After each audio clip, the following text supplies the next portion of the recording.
pamiyat busana manika parando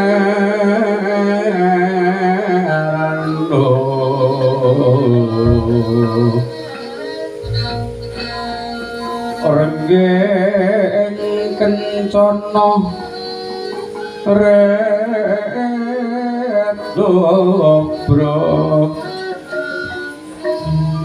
bandera layu kumitir cindrang panersing maruta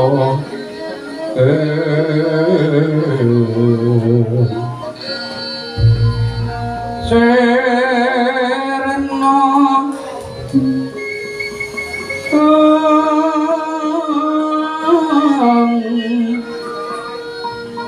kumaraning wiyat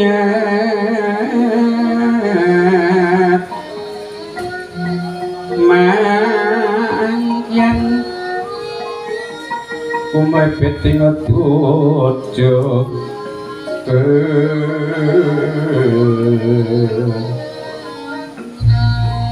Subrasta kayugan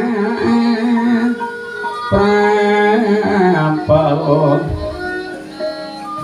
Puswiton jreng siti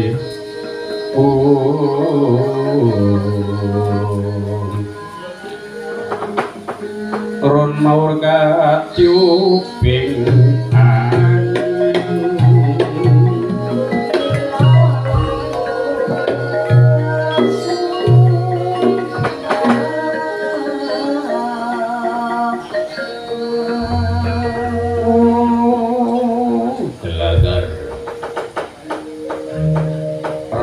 Denyo prang bondo mati tangkeban jojo tangkaran bau taker ludiro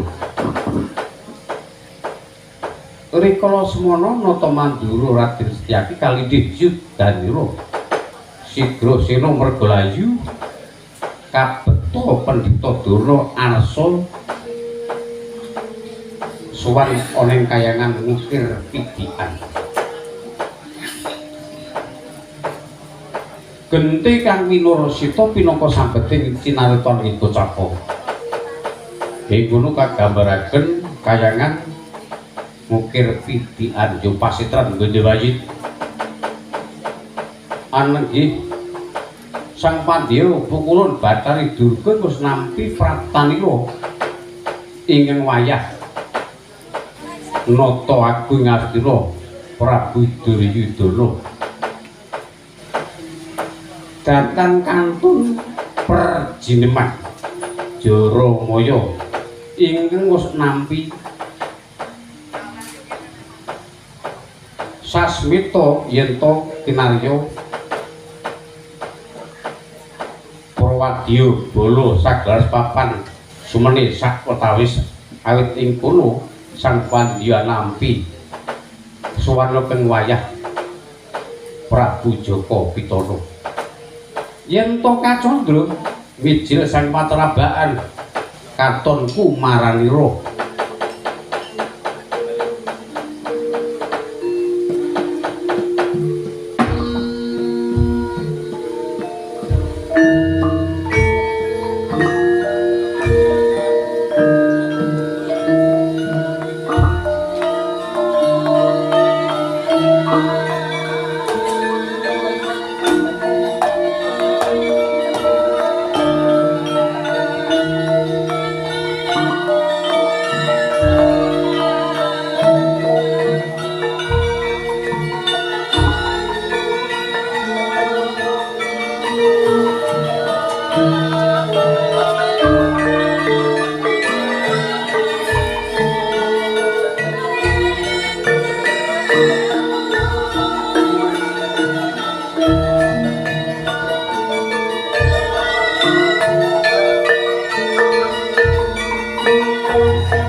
kawit pinangka sabeting cinarita anggih pocapo.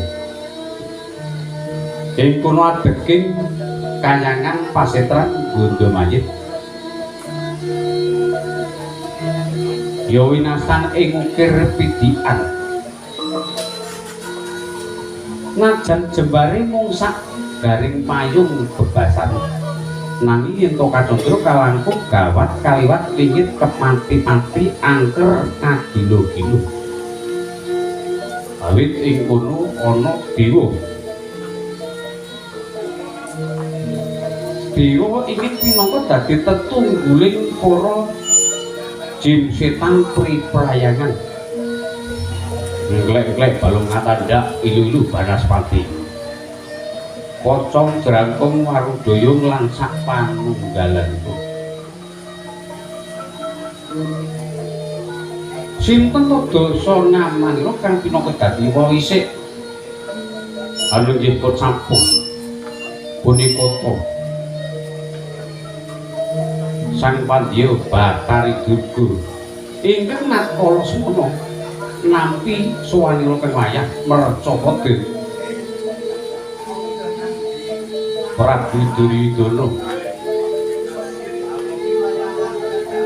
datang kantun Sang Jarabaya wis tanggaping sasmita arsa ngrupeng daya dereng kawijil kepareng lucitaning griya.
Sayan sinawani saking mandromo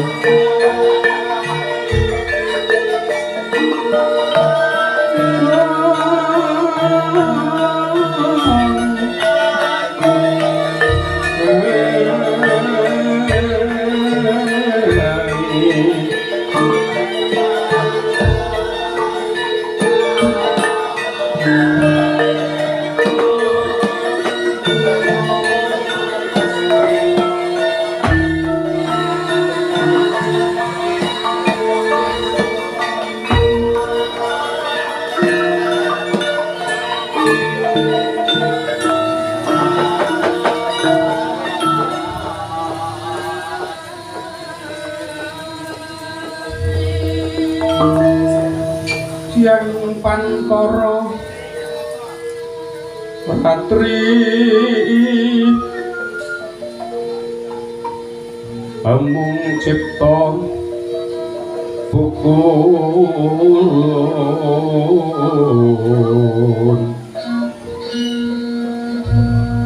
taruhan yang keksi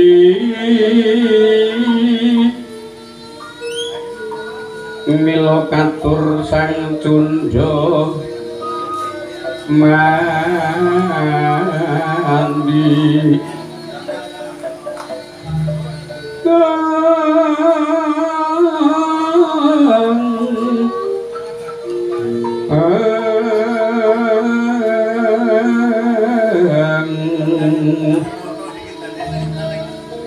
ya ngaturna kagungan to sing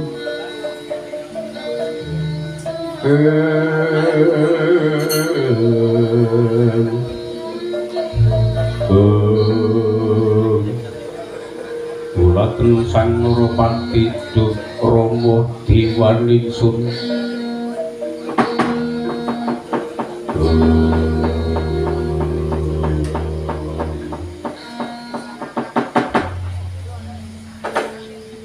Lae yang sukma kawekas adil Jaramoya bujling bislat jik-jikan kuluh Kanjeng Ibu Betara Sirepno kanca kancang kabeh bajul barat yo baju barat ingin supaya sumening sak petara merga iki wayah ulun Joko Pitana kang nembe wae prapta dadal kados sampun sidhem permanen boten wonten beninipun walang alsi sedaya ketingal rep tidhem permanen ngantos kula wastani kados tiyang tilman mengkono Jaramoya kajaba sangka iku mengkuta kula Suyudana sakwise jeneng kita suwan ana ing Abyantara jeneng kita padha kanthi raja kula Suyudana bumi lebintah loro cipta sinerat bawur langgeng awit nampi panyestunipun Eyang Putri kados winantu ing Kararejan kejawi saking menika bukulun nuwun kepareng kula ngaturaken sembah pakabukti mugi kunjuk wonten sengandhap padha ulun tampa ora liat kudu pangastu tilun tumuli tampanana kula nuwun kapundi wonten mestaka dadosaken jimat mengkono Suyudha kajaba sangka iku rikala semana yen to jeneng kita bakal ngudi Wahyu Eka Jati inggih leres kasiyen sekintenipun kula nyuwun rekenipun Eyang Putri kados pundi kula saged ngupati Wahyu Eka Jati lae dadi sumurup jeneng kita ya kula saknyatane Wahyu Eka Jati iku wis direbuk marang para Jawata kumpulaning para dewa yen to Wahyu Eka Jati iku saknyatane pepintane wayah Nabi Bayu iki nanging ulun rumangsa ngira 11 marang jeneng kita merga saka ature Pendhita Durna ingin supaya ulun budidaya ngrekadaya murid Eka Jati sumondhok lan mandhalma ana wayah ulun Suyudana mula rikala semana ulun dawuh marang Pendhita Durna supaya nglembut puspita Wijaya Kusuma iki pinaka dadi sarana panggayuning wahyu menapa sepinten bos saged kaleksanan panglipat sarana kanthi cara nyamudana dusta puspita mbok menawa pancen keparing Jawata mengko bakal dikabulake Jaramoya wonten dawuh muga-muga iku mengko Pendhita Durna bisa nggoyo puspita menapa kepareng malah badhe kula tungka mbok menawi wonten menapa-menapa kula ingin saged nrenggalani yen wonten kedentu sing awak kesandunge rata wis rasah dadak meduna Macapada mengko yen kebenangan Kakang Semar malah wirang kabeh iki wis tak kendhak wis cukup ning kene warasah lunga-lunga ngestaken dawuh Ibu Betara wis sakwetara ditunggu yen pancen pinesti iku Wahyu Eka Jati pinaka dadi pepintanmu mesti ana merga gampange jan kita kapan jalman wahyu Duryudana duk mangsa ngronanggana mulaturi sang Senadya gumulung kang mangamuk punggung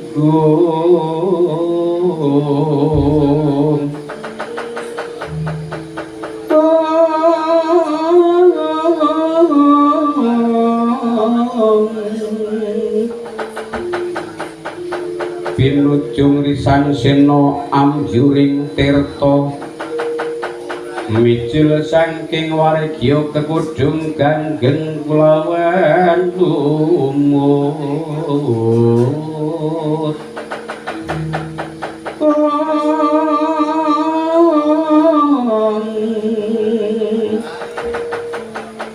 mandi godori sang singa berong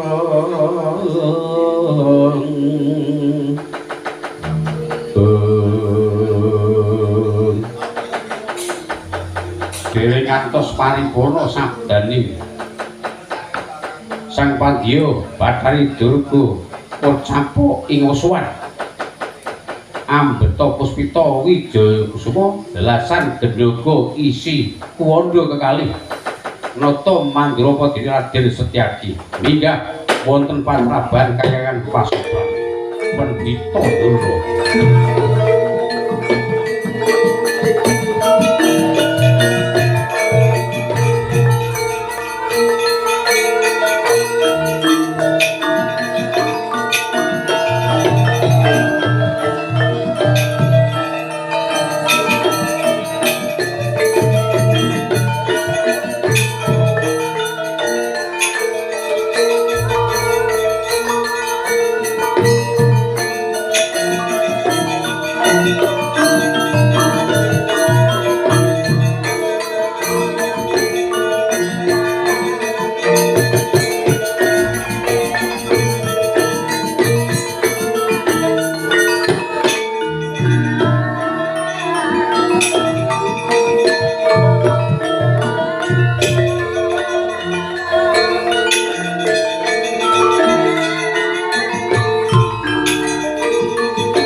Buya bakal panggling ulun iki soane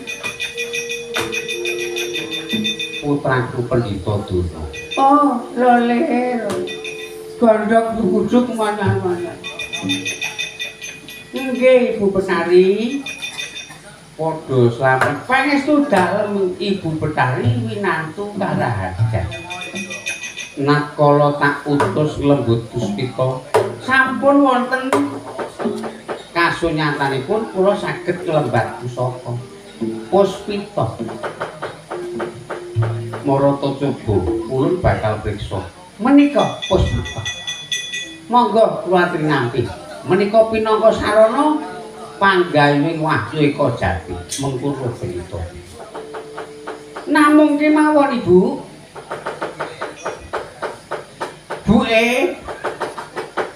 Namung kemawon anggen kula menika dusta pusta malah beto banten. Beto banten. Nggawa kurban. Nggih. Ari kala semana badhe dipun rebat puspita sampun lembah dipun rebat kaliyan Angger Baladewa tuwing Senopati Gurawati. Wusana gandeng piandel kula menika puspita kula mbarang amuk. Setyaki Sundamanik Sirna Baladewa Sirna Pergolan. Malah menika kula lebetaken wonten gendhoga. Nah, niki gendhoga. Niki gendhoga niki isinipun kuwanda kekalih Baladewa kaliyan pun Setyaki. Ya Prayoga. Wis ora dadi apa sing baku sing pokok iki puspita wis kecekel. Nggih, wis tak dawuh. Ya saiki ngene gandeng puspita wis kecekel. Suyudana tak aturi teteki tapa ana sesukuning Gunung Silawuluh. Mengko bakal tak digenake dasar Puspita wis ana ing panjenengan. Yen mekaten nyuwun pangestu badhe teteki wonten sesukunipun Silawuluh.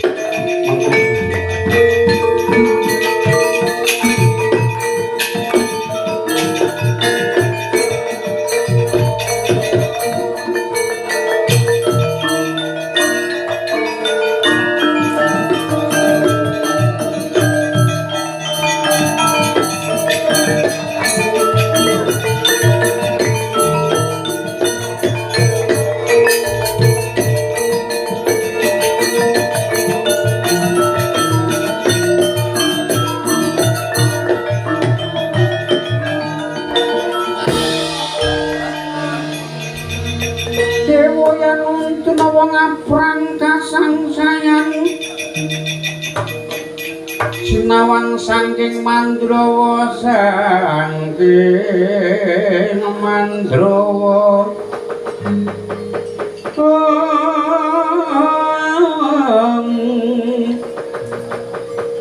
mulat katon Bromarkata ing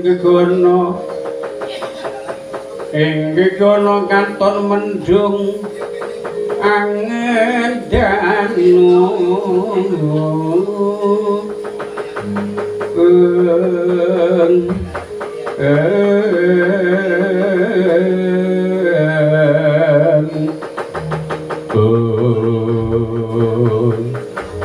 Jaramaya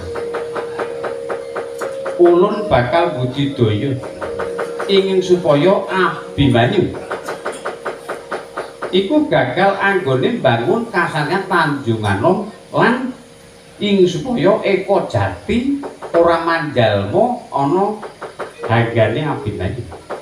Saiki maling sukma maling raga dawana supaya ganggu gawe wong-wong Tanjunganom. Ben gagal Abimanyu anggone mulyakake kasatriyan Tanjungan ngestaken dawuh dari